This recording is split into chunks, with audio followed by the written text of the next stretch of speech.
തീർച്ചയായിട്ടും വലിയ സമ്മർദ്ദം ഒരു ഭാഗത്ത് തുടരുന്നുണ്ട് എങ്കിൽ പോലും ഇതിൽ അമേരിക്ക ഉൾപ്പെടെയുള്ള വൻശക്തി രാജ്യങ്ങളുടെ പൂർണ്ണ പിന്തുണ ഇപ്പോഴും ഇസ്രായേലിനുണ്ട്. മാത്രമല്ല ഈ സ്വതന്ത്ര പലസ്തീൻ രാഷ്ട്രത്തിലേക്ക് ഇപ്പോൾ കടക്കാനായിട്ടില്ല.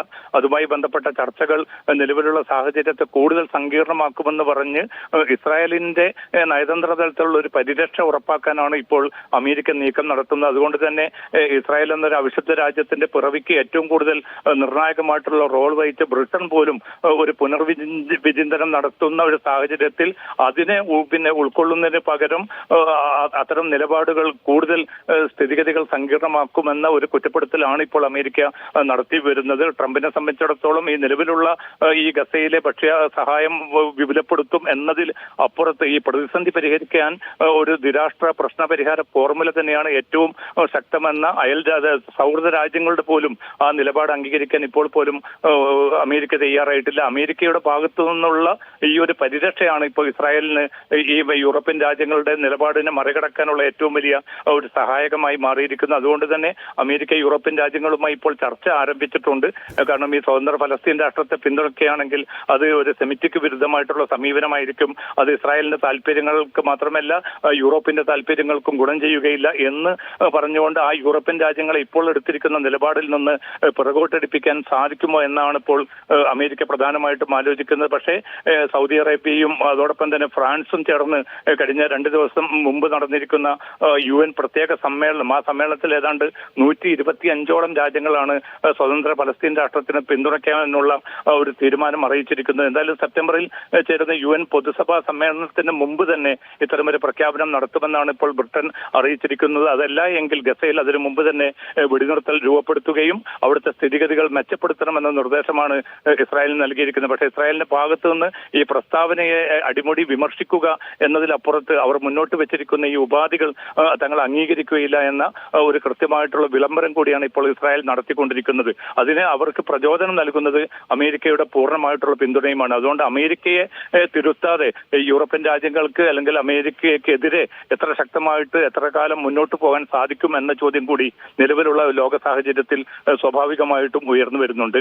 Aneesha. Nasar, American president Donald Trump നേരത്തെ ഒരു ചോദ്യം ഇസ്രായേലിനോട് ചോദിച്ചിരുന്നു. അതായത് ഈ ഗസയിലെ പട്ടിണി മരണത്തിൽ ഒരു നിലപാട് ഇസ്രായേൽ ഇതിനോടകം തന്നെ വ്യക്തമാക്കണം എന്ന കാര്യം ട്രംപ് തന്നെ ചോദിച്ചിരുന്നു. അതിൽ എന്ത് നിലപാടാണ് ഇസ്രായേൽ സ്വീകരിക്കുന്നത്? പ്രത്യേകിച്ചും സ്റ്റീവ് വിറ്റ്കോഫ് നാളെ ഇസ്രായേലിലേക്ക് പോകാനിരിക്കുകയാണല്ലോ. അനീസ, ഇതിൽ ഏറ്റവും പ്രധാനപ്പെട്ടത് ഈ പുറമേക്ക് നടത്തുന്ന പ്രതികരണം മാത്രമല്ല. 2 തവണയാണ് വൈറ്റ് ഹൗസിൽ കഴിഞ്ഞ ഈ മാസത്തിൽ തന്നെ നെതന്യാഹുവുമായിട്ട് ട്രംപ് കൂടിക്കാഴ്ച നടത്തിയത്. ആ കൂടിക്കാഴ്ചയുടെയും അവർ പങ്കുവച്ച ചർച്ചയുടെയും വിശദാംശങ്ങൾ ഇതുവരെ പുറത്തുവിടാൻ അമേരിക്കൻ നേതൃത്വം തയ്യാറായിട്ടില്ല. നേരത്തെ അമേരിക്ക പ്രസിഡന്റ് ട്രംപ് തന്നെ വ്യക്തമാക്കിയത് ഗസ പൂർണ്ണമായിട്ടും ഏറ്റെടുക്കേണ്ടതുണ്ട്, അവിടെ ഒരു വിനോദസഞ്ചാര കേന്ദ്രമാക്കി മാറ്റേണ്ടതുണ്ട്, ഗസയിലുള്ള ആളുകളെ മറ്റെവിടേക്കെങ്കിലും പുനരധിവസിപ്പിക്കേണ്ടതുണ്ട്. ഈ ഒരു പ്രഖ്യാപനമാണ് ഇസ്രായേലിന് ഈ കുരുതി കൂടുതൽ ശക്തമായിട്ട് തുടരാൻ പ്രേരണയായതും അതോടൊപ്പം തന്നെ ഈ വെടിനിർത്തൽ ചർച്ചകളെ അട്ടിമറിക്കാൻ നെതന്യാഹുവിനെ പ്രേരിപ്പിച്ചതും അമേരിക്കൻ പ്രസിഡന്റിന്റെ ഭാഗത്തു നിന്നുള്ള ഈ തുറന്ന പിന്തുണയാണ്. അതുകൊണ്ട് തന്നെ നെതന്യാഹുവും അതോടൊപ്പം ഈ ട്രംപും നേരത്തെ ചർച്ച ചെയ്തത് ഏത് അർത്ഥത്തിലുള്ള നീക്കങ്ങളാണ് ഗസയുടെ ഭാവിയെ സംബന്ധിച്ചിടത്തോളം, യുദ്ധാനന്തര ഗസയുടെ ഭാവിയെ സംബന്ധിച്ചിടത്തോളം ഏത് നിലപാടാണ് ഈ 2 രാജ്യങ്ങളും ഇപ്പോൾ സ്വീകരിച്ചത് എന്നതുൾപ്പെടെയുള്ള ചോദ്യങ്ങൾ നിലനിൽക്കുന്നുണ്ട്. അത്തരമൊരു സാഹചര്യത്തിലാണ് അനീഷ സൂചിപ്പിച്ചതുപോലെ നാളെ സ്റ്റീവ് വിറ്റ്കോഫ് പുറപ്പെടുന്നത്. പക്ഷെ ഗസയിലെ സ്ഥിതിഗതികൾ വളരെ പ്രയാസകരമാണ്, ഗുരുതരമാണ്, അത് മാറ്റിയെടുക്കണമെന്നാണ് തന്റെ ആഗ്രഹമെന്ന് ട്രംപ് പറയുന്നുണ്ട്. പക്ഷെ അതേസമയം അമേരിക്കയും ഇസ്രായേലും ചേർന്നുകൊണ്ടാണ് ഗസ ഹ്യൂമാനിറ്റേറിയൻ ഫൗണ്ടേഷൻ എന്ന ഈ ഭക്ഷ്യവിതരണ സംവിധാനം അവിടെ ഏർപ്പെടുത്തിയത്. അതിലേക്ക് ഭക്ഷണം തേടി വന്ന മനുഷ്യരെയാണ് 1400-ലധികം പേരെയാണ് കൊന്നൊടുക്കിയിരിക്കുന്നത്. ഏതാണ്ട് 4000-ലധികം പേർക്ക് പരിക്കേൽക്കുന്ന ഒരു സാഹചര്യവും ഉണ്ടായി. എന്നിട്ട് പോലും ഈ സംവിധാനം മാറ്റി യുനർവ ഉൾപ്പെടെയുള്ള UN ഏജൻസികളിലേക്ക് ഈ സംവിധാനം മാറ്റേണ്ടതുണ്ട് എന്നൊരു നിലപാട് അമേരിക്ക ഇപ്പോൾ പോലും പ്രഖ്യാപിച്ചിട്ടില്ല. അതിനർത്ഥം ഈ കൂട്ടക്കുരുതി, ഈ വംശഹത്യ ഇസ്രായേലിന് നിർബാധം തുടരാനുള്ള ഒരു സമ്മതപത്രം തന്നെയാണ് US പ്രസിഡന്റ് ട്രംപ് നൽകുന്നത് എന്ന വിലയിരുത്തൽ ആ വിമർശനം ഉയരുന്നുണ്ട്. അതുകൊണ്ട് തന്നെ നാളെ നടക്കുന്ന സ്റ്റീവ് വിറ്റ്കോഫിന്റെ ഇസ്രായേൽ സന്ദർശനത്തിൽ കാര്യമാത്ര പ്രസക്തമായിട്ടുള്ള എന്തെങ്കിലും ഒരു തീരുമാനം ഉണ്ടാകുമെന്ന് ഈ ഘട്ടത്തിൽ നമുക്ക് വിലയിരുത്തുക എന്നതും അസാധ്യമായിട്ട് മാറുകയാണ്. അനീഷ.